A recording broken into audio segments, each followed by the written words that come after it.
Hello everyone, this is video number 3, and what we're going to do here is talk about some of the things we can do with stars. Given that we can't actually go and visit them, how do we get to learn about stars? What can we learn from our vantage point on the Earth?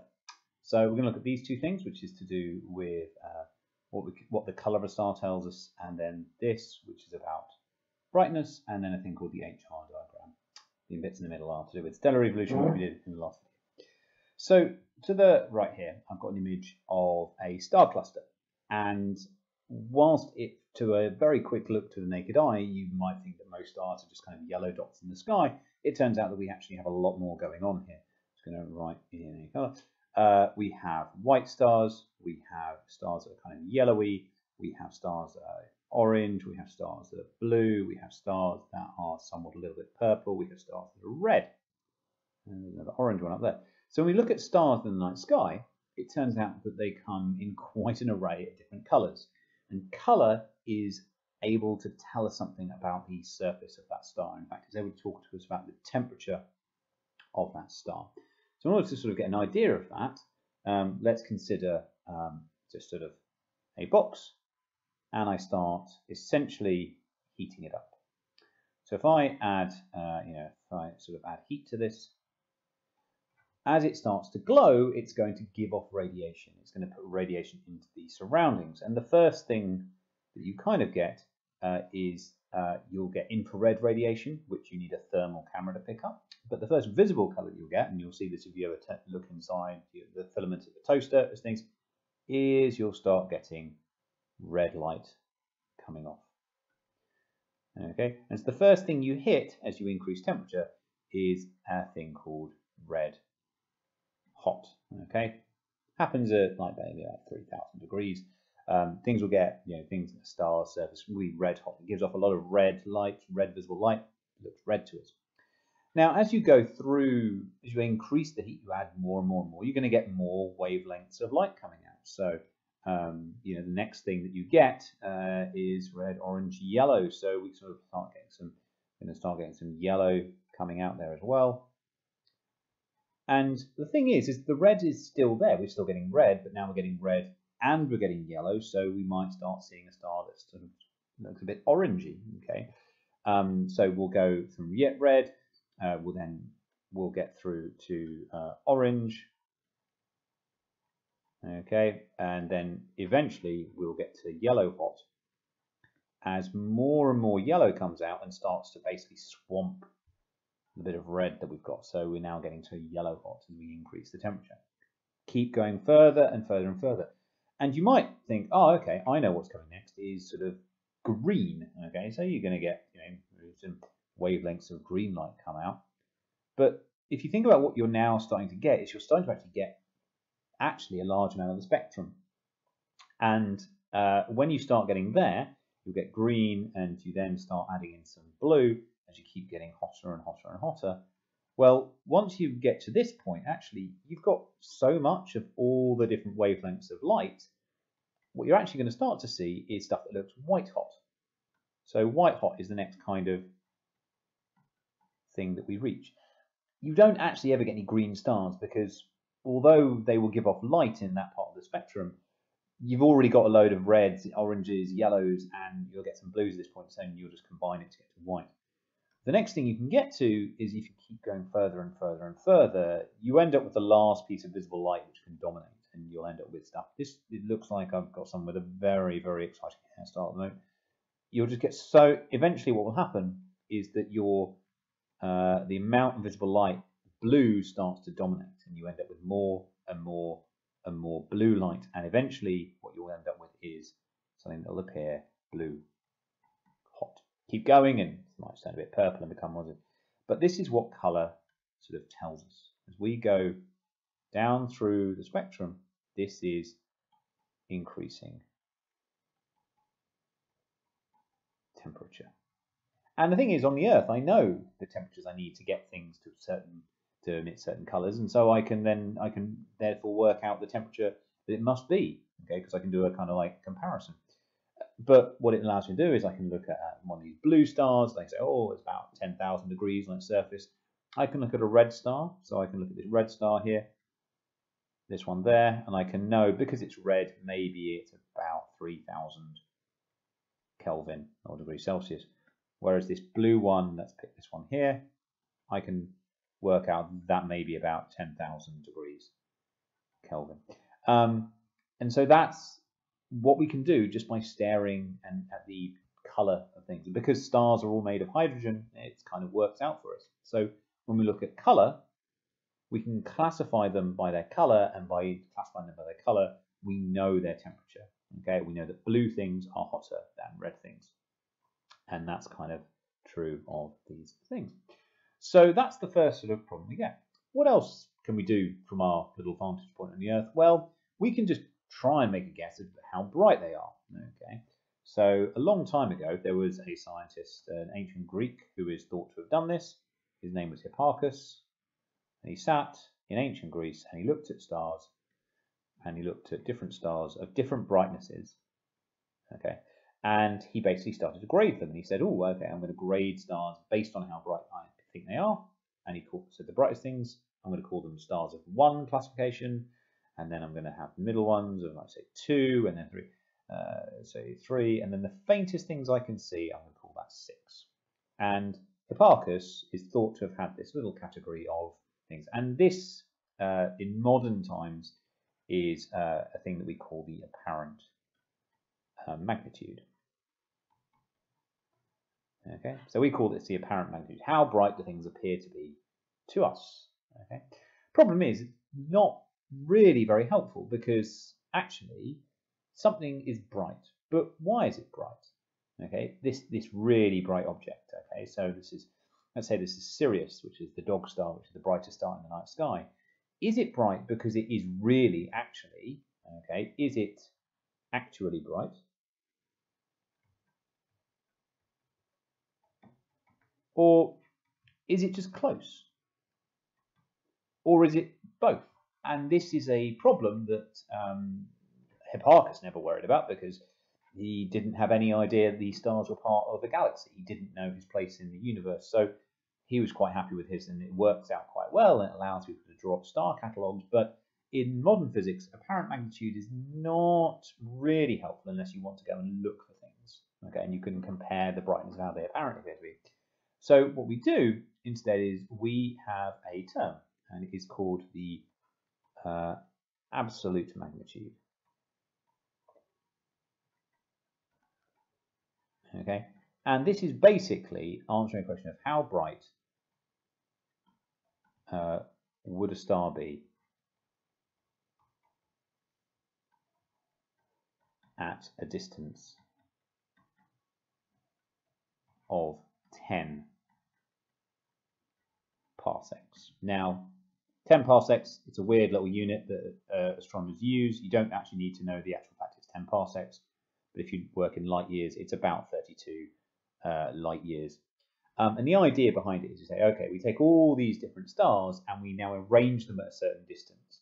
So instead of, here is our observer, and we line the stars up at a set distance, and then we classify them again.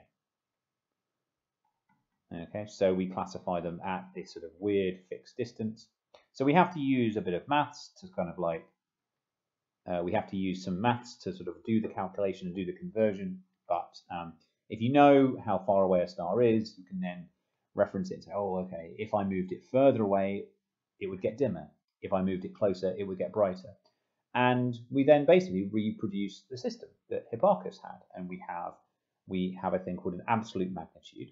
But because we're still dealing with Hipparchus's idea that we have 1, low numbers are brighter, we still have that problem now. Okay, and because actually it turns out once you do this modeling, you don't end up with things being a nice 1 to 6. You can end up with some what feel like very strange numbers. You actually can end up with negative numbers. So let's say this one, which is the biggest cross, hey, that's got an apparent magnitude, an absolute magnitude of minus 3.4. Okay, maybe this one here, it's got an apparent magnitude of plus 2.1, and maybe this one here is minus 3.0, and this one here is minus 1.4.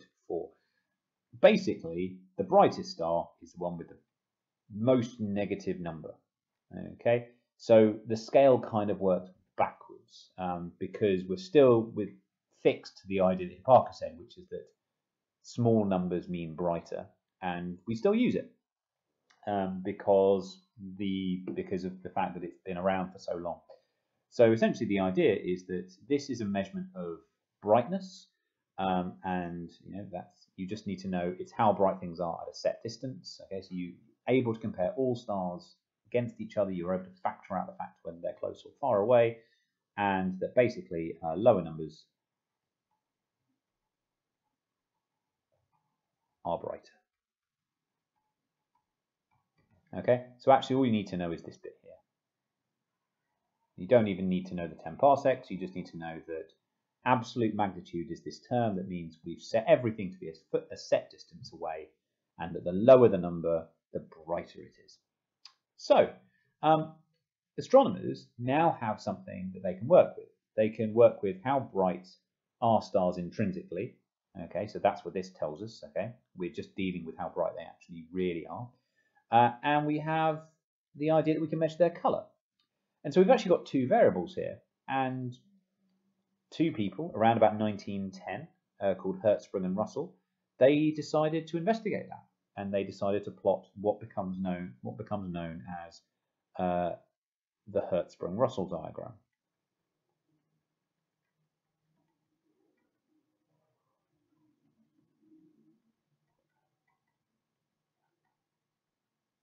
And this is a plot where you have how bright something is on the y-axis. So we're going to plot absolute magnitude here.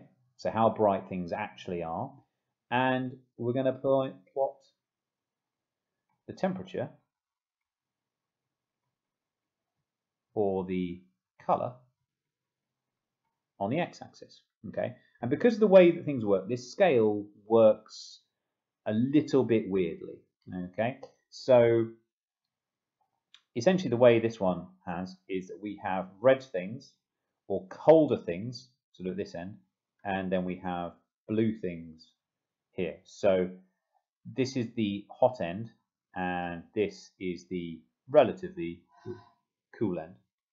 And then on the absolute magnitude scale, okay, we have things that are dim, which might have a number, say, +5, and then we have things that are bright, which might have a number of, say, let's say -5. Okay, the numbers aren't terribly important. The idea, though, is that this could be a negative number, it means it's brighter.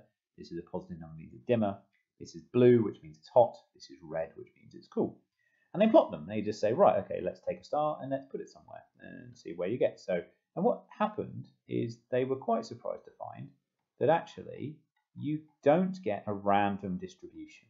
You end up with, and eventually I'm going to start moving off the red stuff, so I'm going to move into the orange stars. I'm going to sort of like just do some points, and then I have yellow stars. And then I have white stars. So every time I'm touching this, is sort of like these are all stars. And then I'm going to go into the blue end of the spectrum, and I'm going to go up here. Most of the stars you find, they fall in this kind of weird band. Okay? And this band has a name. This is called the main sequence.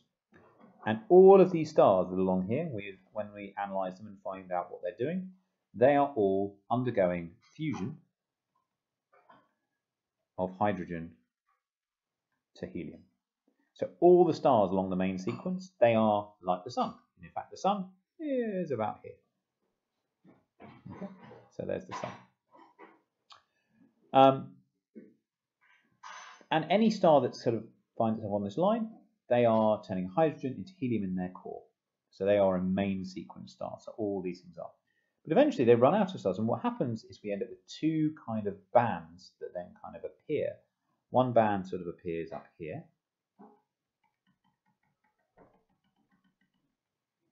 Some orange ones in there as well. Some yellowy ones. Some orange ones. we actually have a band here. And this band, okay, this is the red giants. They are red, they're on the red end of the spectrum, and they're bright. So they are brighter. We can differentiate from these ones here because they are at a set distance away. These stars are a lot brighter than these stars, which allows us to work out that two things that are red are not necessarily the same thing. And then above that, we actually have another thing. We have actually where these stars here are going to turn off to be. We have another branch up here. And let's just. Okay, these are the very bright stars, and again, these are the red supergiants. Okay, so we have these things up here. And there's one final other part of the HR diagram that you need to be aware of, and it happens down here. And this is a collection of white stars, but they're very dim, and down here are the white dwarf stars. And essentially the route that's going to happen is that the sun, I'm just going to try and do this in a different color, I'm going to do it in green so it sticks out a bit. The sun's kind of here. Eventually what will happen is the sun is going to keep going and it's going to track off and is going to end up eventually following this path here. And then eventually what will happen is when it goes and sort of the core ends up in there, it'll track around and then it'll go down here. And these stars will sort of go up here and then they'll go off elsewhere because actually they will become neutron stars that are so dim that are down here. This is really all about stuff that we can actually see. And these are the segments of the HR diagram you need to know. You need to know about the main sequence, which is where the sun is, and it's the fusion of hydrogen to helium. So this is all stars that is the first stage of their life. You have red giants, you have red supergiants, and then you've got white dwarfs that are down here. So these are the four stages you need to know about, or the four sections, and then you need to know about the actual way in which the axes work. Absolute magnitude or actual brightness, okay, and then temperature, which goes from hot things to cold things. And the wonderful thing about this is that there are no very hot, very dim stars. Okay, so we can eliminate something. So this is what astronomers study, and it tells people a lot about the physics of stars. And I've missed out an L on the extra Russell diagram. And just to finish off, here's an example of the HR diagram for real stars. This is kind of what it looks like. So each one of these little dots is an actual star. They've all been labeled up, so you can see the sun there.